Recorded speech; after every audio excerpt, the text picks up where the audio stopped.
Welcome to our channel. Today we how to restore WhatsApp chat history from Google Drive, full guide step by step clearly.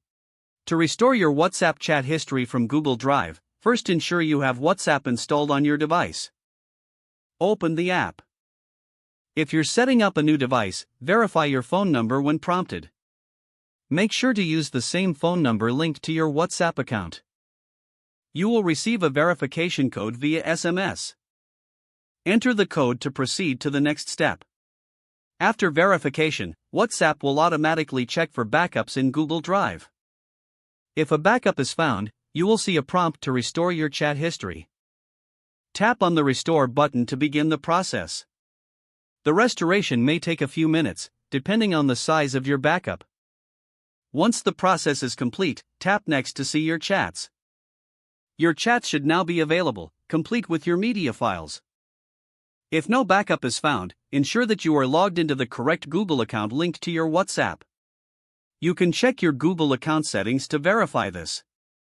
If you still cannot restore your chats, consider checking for any recent backups through Google Drive on a web browser.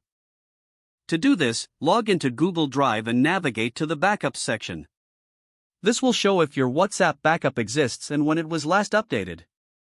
If everything is correct, repeat the restore process to retrieve your chat history.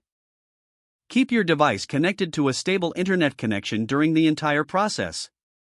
Once restored, take a moment to explore. Now you can continue chatting and enjoying your WhatsApp experience.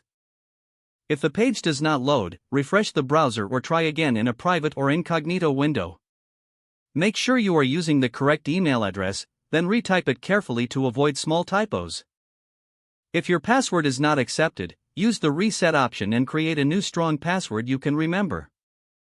Check your spam folder for verification or security emails, then complete any requested confirmation steps. Enable two-factor authentication if available to improve account security and reduce unauthorized access risk. After signing in, review your profile details so your contact information and settings are accurate and current. If you see an error message, note it down and try again after restarting your device and internet connection. Don't forget to like this video and subscribe to our channel for more step-by-step tech guides.